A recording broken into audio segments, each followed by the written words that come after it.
Good morning. आज हम पढ़ने वाले हैं विलियन का वीडियो 40, जिसमें हम पढ़ेंगे अनादर्श विलियन या वास्तविक विलियन। अनादर्श विलियन को वास्तविक विलियन भी बोलते हैं। अंग्रेजी में होता है आइडियल नॉन आइडियल सॉल्यूशन या रियल सॉल्यूशन। देखो, आपने पिछले क्लास में पिछला वीडियो में आपने आदर्श विलियन पढ़े हो, और आप पढ़े हो वे विलियन जो सभी ताप और सांद्रता पर राउल्ट के नियम का पालन करता है, उसे आदर्श विलियन कहते हैं। तो जो आपने आदर्श विलियन पढ़े हो और उसी का उल्टा होता है अनादर्श विलियन। देखो, आइडियल नॉन आइडियल, आइडियल का उल्टा होता है नॉन आइडियल। तो जो आपने आइडियल पढ़े हो जितना कंडीशन, उसको उल्टा बोलो, उसको उल्टा दो, तो आपका बन जाएगा अनादर्श विलियन। ध्यान से देखिएगा, वे विलियन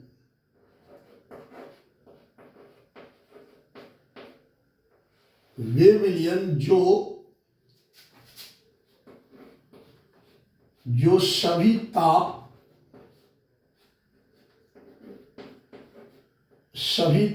और सांद्रता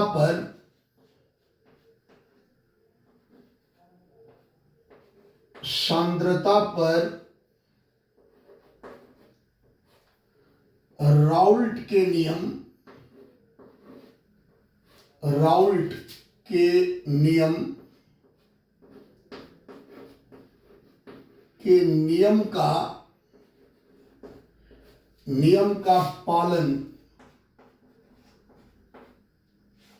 का पालन नहीं करता है अनादर्श विलियन कहलाता है।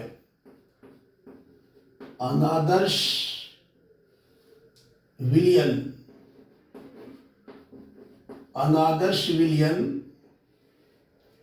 या अनादर्श विलियन का एक नाम क्या है?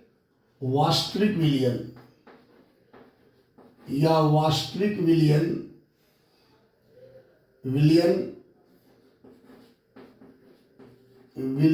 कहलाता है।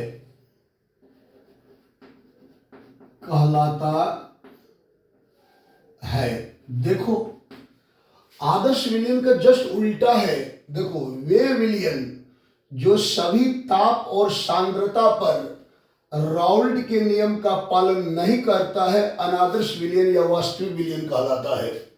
जबकि आदर्श विलियन में पढ़े हैं कि वे विलियन जो सभी ताप और सांद्रता पर राउल्ट के नियम को फॉलो करता है, वो आदर्श विलियन होता है। देखो, जस्ट उसका उल्टा है।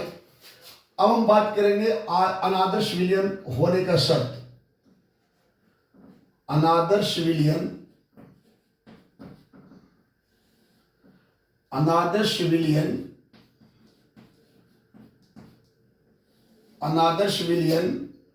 होने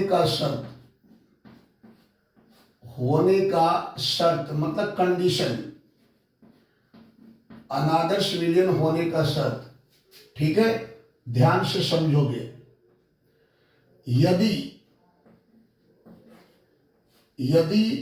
द्विअंगी विलियन, अरे अनादर्श विलियन क्या है? द्विअंगी विलियन है ना। यदि द्विअंगी द्वितीय अवयव द्रव द्रव विलियन का टाइप में है अनादर्श और आदर्श विलियन। तो द्रव द्रव विलियन में क्या है? द्वितीय अवयव है ना, द्रव द्रव, एक विलय है, दूसरा विलायक है। अतः सभी विलियन हो, चाहे अनादर्श हो या आदर्श विलियन हो, ये सब द्विअंगी विलियन होता है। तो आपको वही देखना है कि कौन सा द्विअंगी विलियन आदर्श विलियन होगा, कौन सा द्विअंगी विलियन अनादर्श विलियन होगा। मेरी बात को समझने की कोशिश करो। चाहे अनादर्श विलियन हो या आदर्श विलियन हो, ये दोनों द्रव द्रव विलियन का टाइप है, और द्रव द्रव विलियन स्वयं द्विअंगी विलियन है।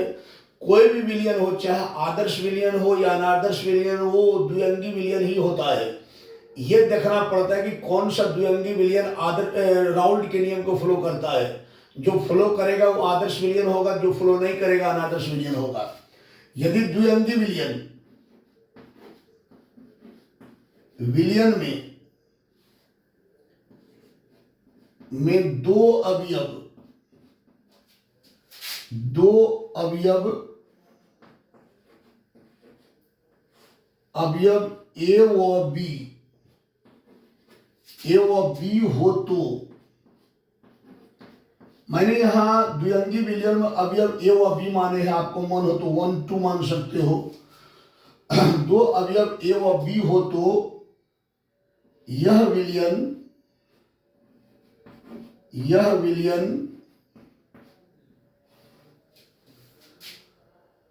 अनादर्श विलयन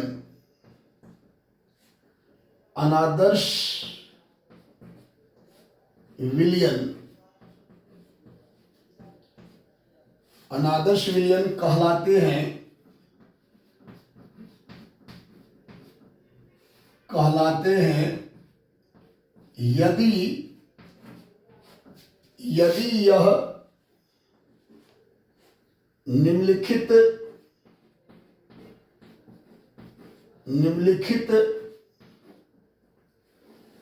शर्तों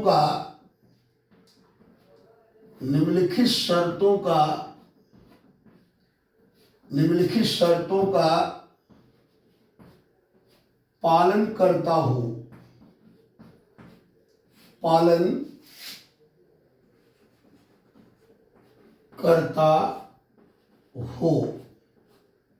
ठीक है, देखो मैंने क्या लिखा है, अनादर्श विलयन होने का शर्त।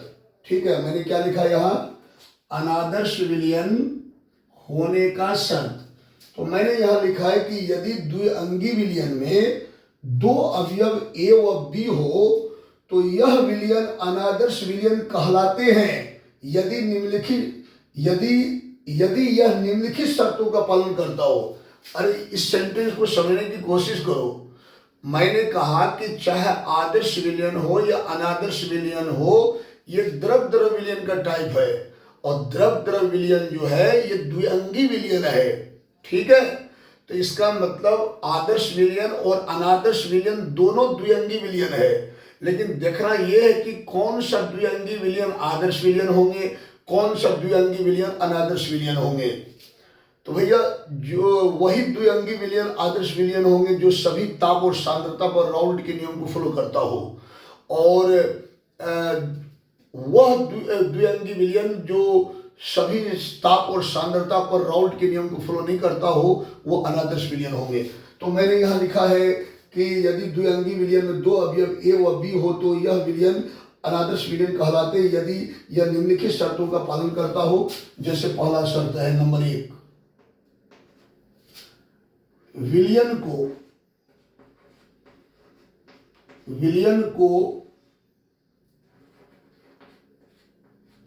राउल्ट के नियम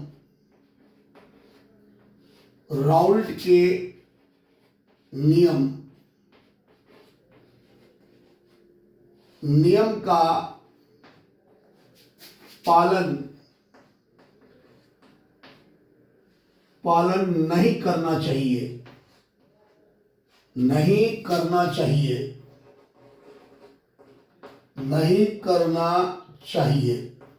ठीक है, मतलब ये जो द्विअंगी विलयन आप माने हैं जिसमें ए और बी दो अवयव है, तो ये द्विअंगी विलयन अनादर्श विलयन तब कहलाएंगे जब ये द्विअंगी विलयन, यहाँ जो विलयन लिखे इसके, ये द्विअंगी विलयन मतलब अनादर्श विलयन है। मतलब ये जो द्विअंगी विलयन आपने लिखा है, ये द्विअंगी विलयन तब अनादर्श विलयन होंगे जब वो राउल्ट के नियम का पालन नहीं करता हो। अर्थात यहां पर क्या हो जाएगा, राउल्ट का नियम, अर्थात यहां हो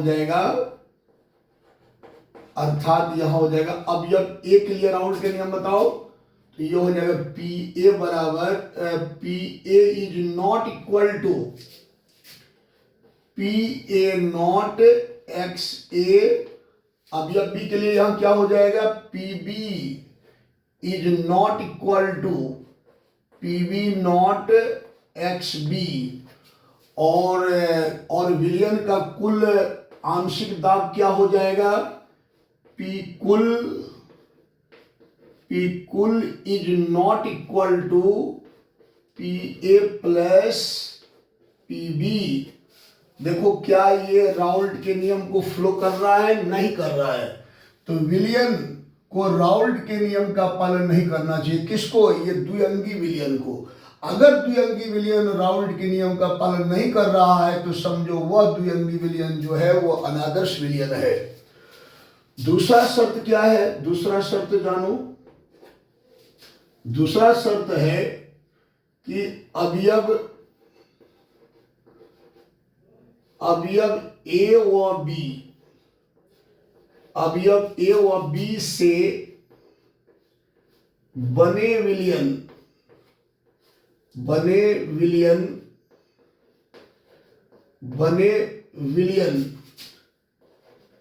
का आयतन, बने विलयन का आयतन दोनों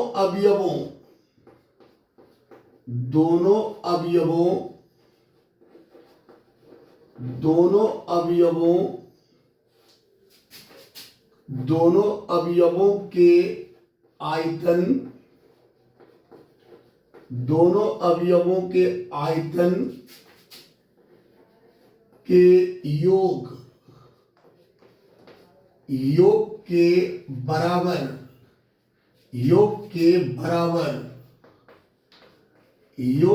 बराबर नहीं होना चाहिए।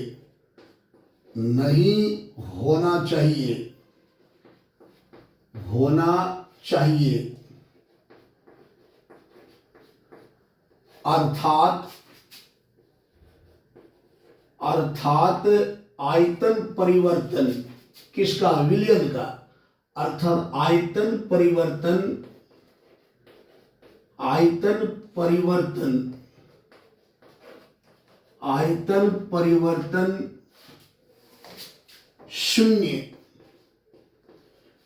शून्य नहीं होना चाहिए।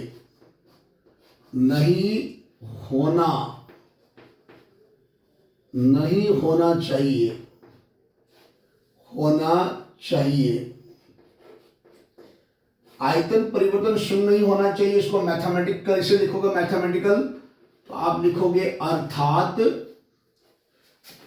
किसका आयतन परिवर्तन शून्य नहीं होना चाहिए? विलयन का। तो आप लिखोगे डेल्टा भी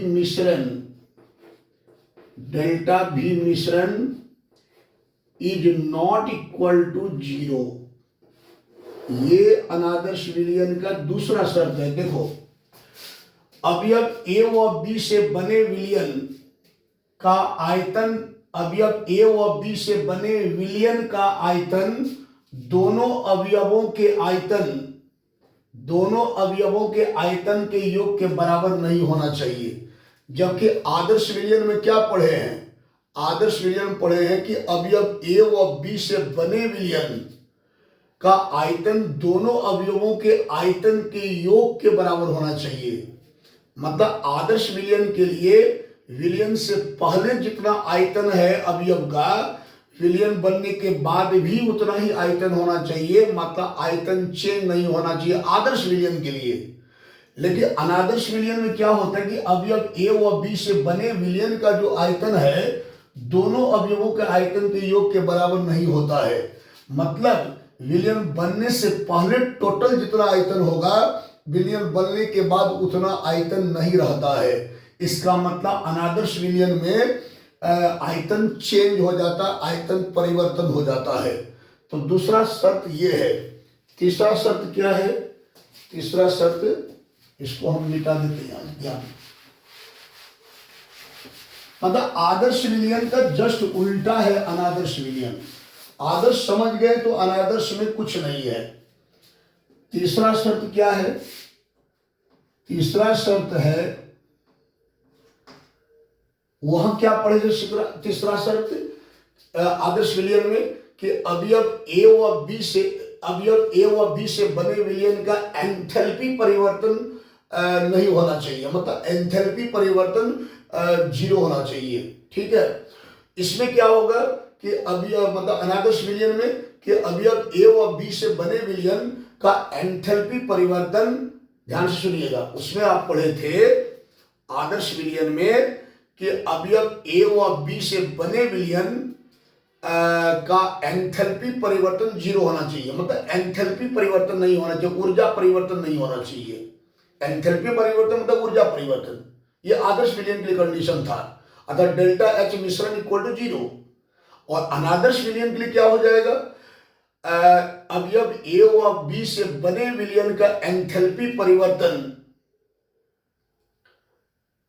ध्यान से सुनिए, फिर से हम एक बार दोहरा देते हैं, अवयव ए व बी से बने विलयन का एंथैल्पी परिवर्तन शून्य होना चाहिए, अर्थात ऊर्जा परिवर्तन शून्य होना चाहिए, मतलब ऊर्जा में कोई परिवर्तन नहीं होना चाहिए।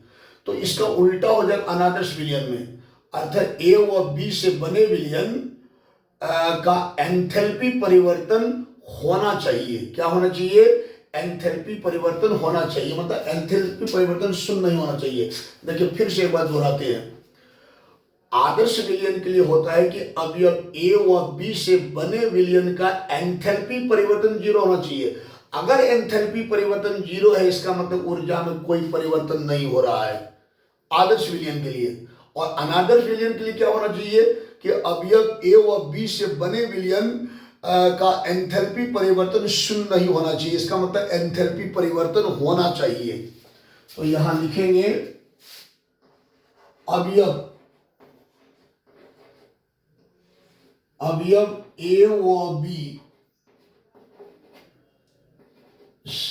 अवयव ए व बी से बने विलयन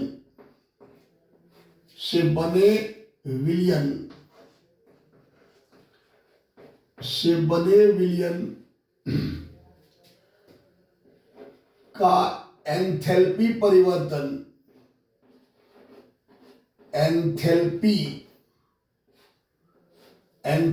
परिवर्तन, ये थॉ लिखे हैं, एंथैल्पी परिवर्तन शून्य नहीं होना चाहिए, होना चाहिए।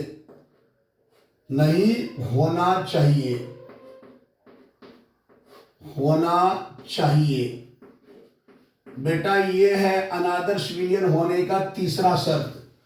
क्या लिखा हुआ है, अवयव ए व बी से बने विलयन का एंथैल्पी परिवर्तन, मतलब ऊर्जा परिवर्तन शून्य नहीं होना चाहिए, मतलब अनादर्श विलयन बनने पर ऊर्जा परिवर्तन होना चाहिए, तब यह अनादर्श विलयन होगा।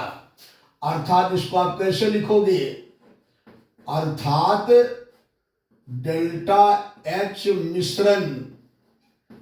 मिश्रण लिखो या विलयन लिखो, एक ही बात है, इज नॉट इक्वल टू 0। ये हुआ एंथैल्पी परिवर्तन शून्य नहीं होना चाहिए। चौथा कंडीशन क्या है बताओ, वहां क्या पढ़े थे, चौथा शब्द क्या पढ़ा था आदर्श विलयन के लिए, कि आदर्श विलयन के लिए या आदर्श विलयन होने के लिए ए या बी के मध्य आकर्षण बल ए बी के मध्य आकर्षण बल के बराबर होना चाहिए। यहां क्या होना चाहिए अनादर्श विलयन के लिए या अनादर्श विलयन होने के लिए, अनादर्श विलयन होने के लिए ए या बी के मध्य आकर्षण बल ए बी के मध्य आकर्षण बल के बराबर नहीं होना चाहिए। तो यह हो जाएगा कि अनादर्श विलयन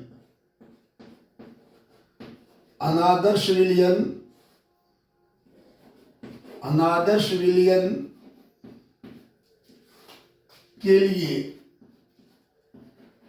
अनादर्श विलयन के लिए ए या बी के मध्य आकर्षण बल के मध्य आकर्षण बल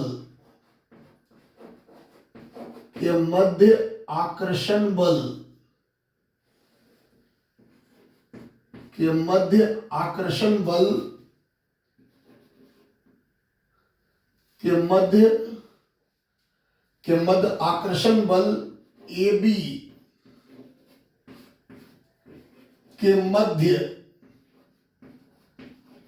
बी के मध्य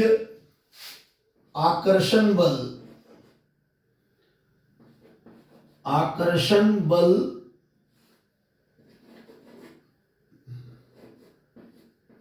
के बराबर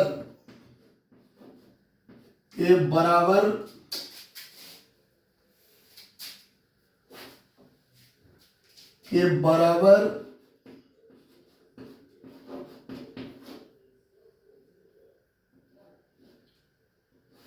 बराबर थोड़ा बढ़िया से लिख देते हैं,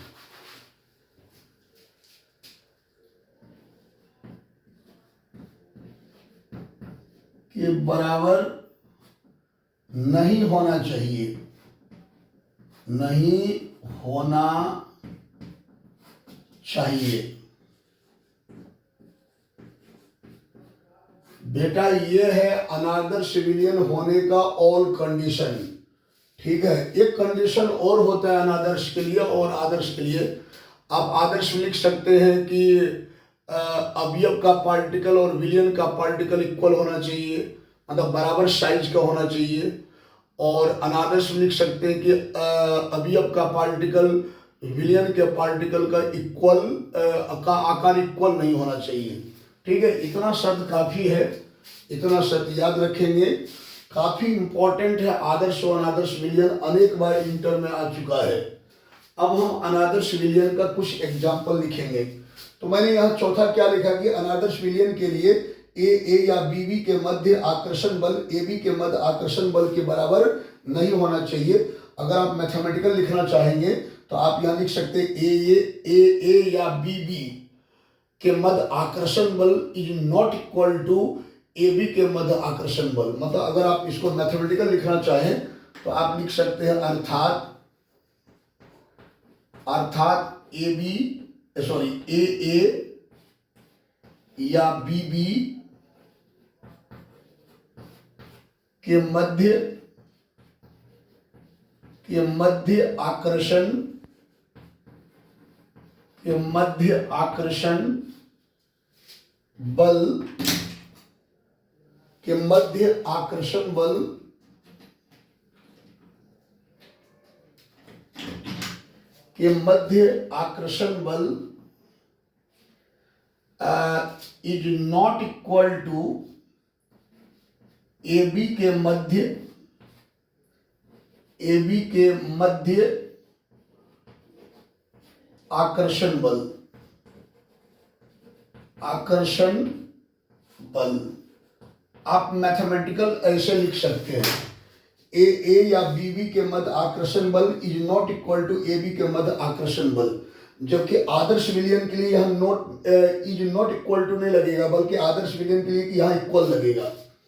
ठीक है, अब हम अनादर्श विलयन का कुछ एग्जाम्पल लिख देते हैं। ये एग्जाम्पल को याद रखेंगे। ये जितना भी आदर्श और अनादर्श विलयन का एग्जाम्पल है सब ऑर्गेनिक एग्जाम्पल है, ऑर्गेनिक केमिस्ट्री में अच्छी तरह समझेंगे। तो जैसे आप यहां लिख सकते हैं अनादर्श विलयन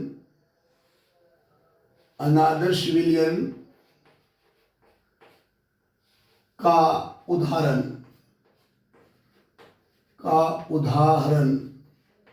ठीक है, तो जैसे पहला उदाहरण लिख सकते हैं आप यहाँ पर, जैसे हम बता रहे हैं पहला उदाहरण बेंजीन का फॉर्मूला पता है कि बेंजीन एक द्रव होता है और इसका C6H6 इसका फॉर्मूला होता है, C6H6। बेंजीन और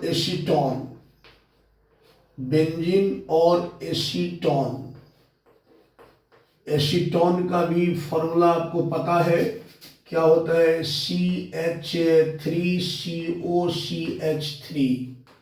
ठीक है, का मिश्रण लिख लीजिए या विलयन लिख लीजिए, का विलयन। ठीक है, ये जो विलयन है ना, ये अनादर्श विलयन का एग्जाम्पल है। दूसरा लिख सकते हैं जैसे जल और एथेनॉल या इथाइल अल्कोहल लिख सकते हैं। इथाइल अल्कोहल को ही हम एथेनॉल बोलते हैं और ये होता है फॉर्मूला C2H5OH का विलयन। ये जो है ये अनादर्श विलयन का एग्जाम्पल है। उसी टाइप से लिख सकते हैं आप तीसरा एग्जाम्पल, जैसे क्लोरोफॉर्म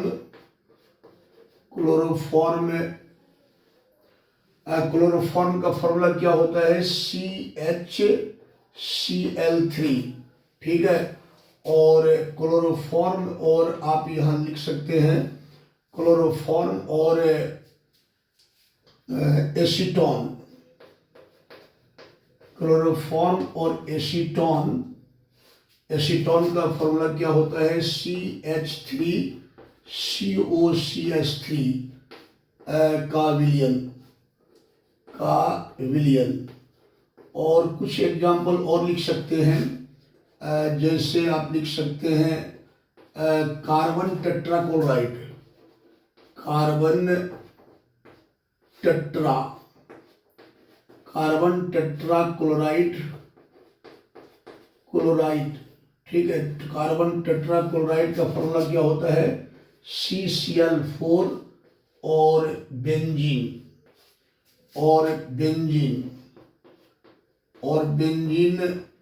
का फॉर्मूला क्या होता है?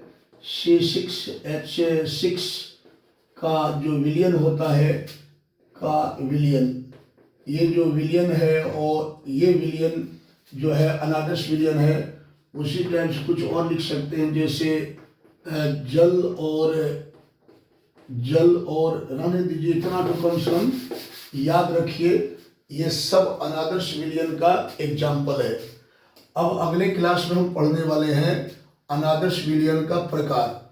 अनादर्श विलियन दो टाइप का होता है। एक होता है ऋणात्मक विचलन प्रदर्शित करने वाले अनादर्श विलियन, और दूसरा होता है धनात्मक विचलन प्रदर्शित करने वाले अनादर्श विलियन, जो उसके बाद हम पढ़ने वाले हैं स्थिर क्वाथी मिश्रण, ठीक है। अगले क्लास में पढ़ेंगे।